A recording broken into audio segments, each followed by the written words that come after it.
People pay me features all the time, but I give them good quality work. Yeah, it ain't that you just threw together. No. Anytime Trilly Polk voice is on a track, it's automatically different because why? My style is different. They can't name one rapper that sound like me. They can't name one rapper that emulates me like that. That rock shiny shoes and bow tie. You ain't never heard of that. Only person I can think about is Farnsworth Bentley. Okay. And that was like a while back, but. My style, they tried to say I sound like Charlie Boy. We got on the song together with Prescription. Yeah, Prescription. Two different sounds. Even Charlie was like, man, I don't know what they were talking about, man. We got two different styles. So, picking back up on the feature side, what are some artists that you want to collab with from the city that you haven't? I need to get one in with OTB. OTB always tell me, man, hey, boy, send me something. And I just be bull corning. Because I know OTB busy, you know. OTB busy, and I don't want to, interrupt what he got going on. So when the time is right, the time will be right. Lil Jeremy, and these people that I'm mentioning, they're real, they're talented, man. They worked. I remember coming in with them, and O&B Bloodbath, all them, man. Young Al, remember D Bondo, D1 The Chosen, King Supreme, B Banks. That's just name, you know what I'm saying? We all came in together, you know what I'm saying? And I know they be busy, so when the time is right, the time is right, I'm just not solely dependent on a feature from anybody. No disrespect, but I'm not solely dependent on a feature from anybody to dictate what my career go next, I've already done the groundwork. Yeah, I've done the groundwork, man. Like, I got a whole brand, man, so. But yeah, it'll happen, man, eventually. Yeah, so, who's your favorite person to collab with so far? Or do you have any in particular, or is it just all genuine, all the same? Yeah, it's all the same, bro. I get in the studio and my whole thing about when getting on people's tracks and stuff like that, I don't want to disappoint. I remember I said that earlier, that's how I let you know it's true. Because that's my mindset going in anything. Features, collabs, I don't want to disappoint. I don't want to be the person on the song that I'll be like, man, nah, he shouldn't have been on there.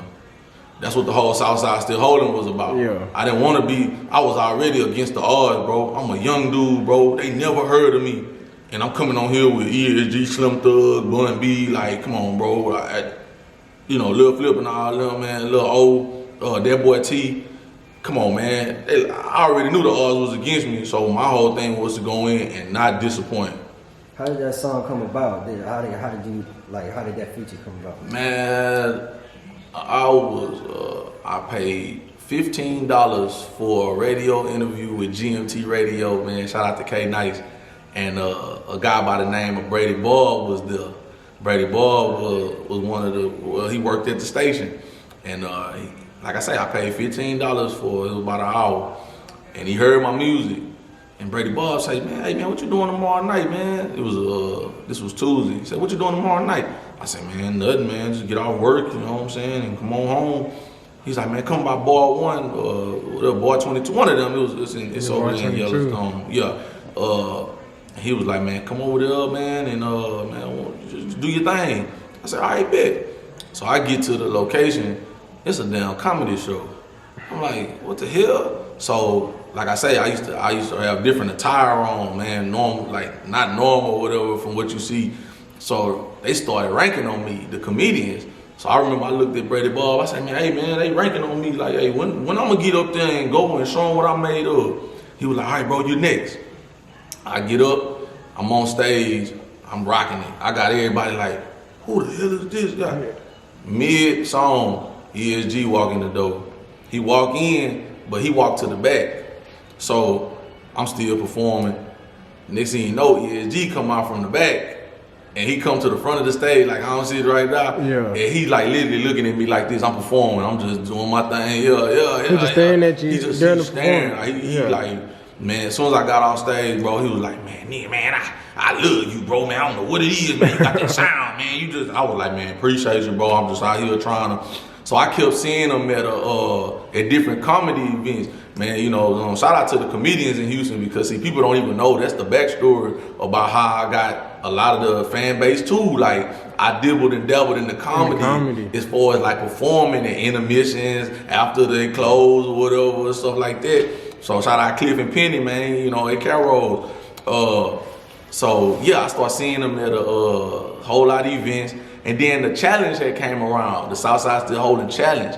And I was like, all right, man, I'm gonna just record. I was at Subway at like 4 o'clock in the morning. You know, Subway open like 24 hours now and stuff. So I just recorded my verse.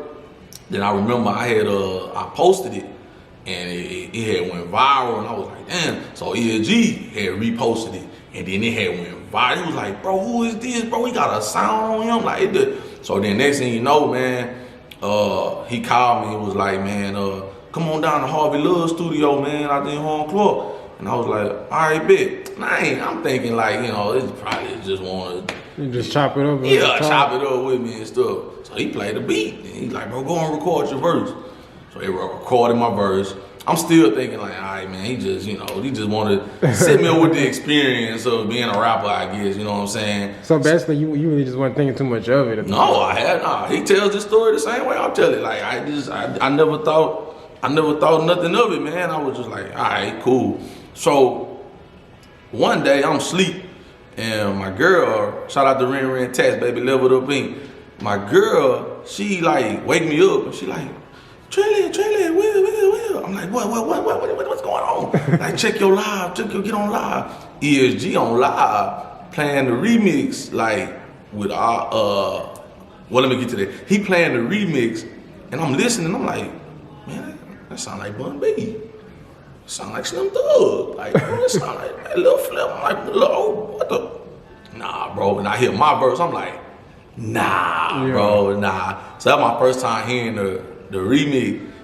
Need I remind you, I'm still working a job, bro. I'm thinking like, oh man, I'm finna be rich tomorrow. Like, had to go to work tomorrow. Man, at least about 6 months later, bro, he called me for the video. I'm like, oh, this finna be it here. Like, still had to wait. I'm giving y'all like the how I felt. Like, I'm not holding nothing back. I'm like, damn, bro, I still gotta wait. I'm still cleaning up at the janitor at the job, still cleaning up.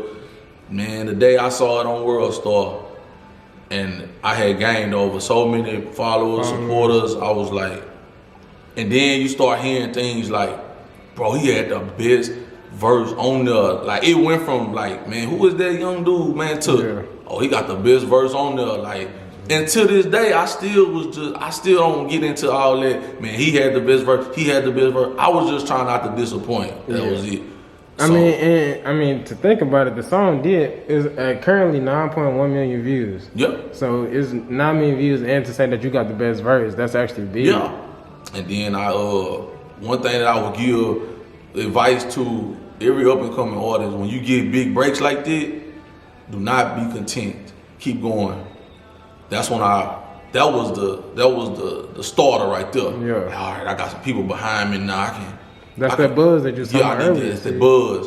When you get that buzz, you gotta stay consistent with it. So then I started going everywhere, man. Everywhere I'm touching now.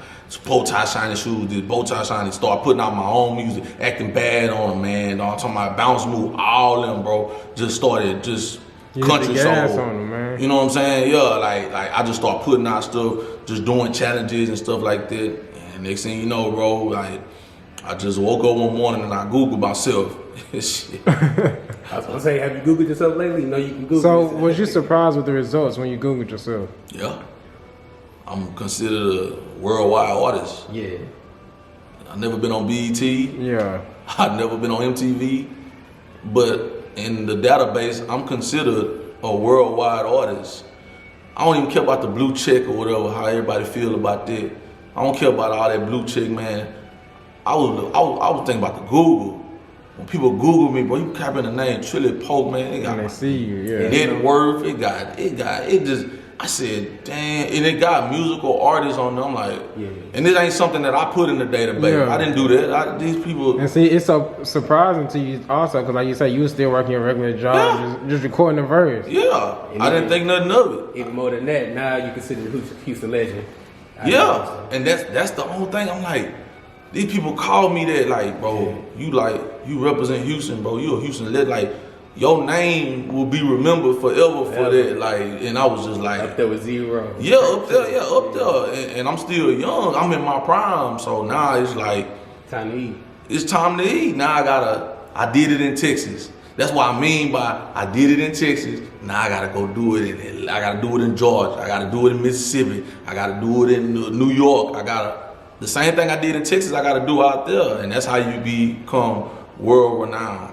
I ain't signed no deal. I'm independent. All my money goes to me. I don't have a manager. I don't have anything like that. I am the person that you talk to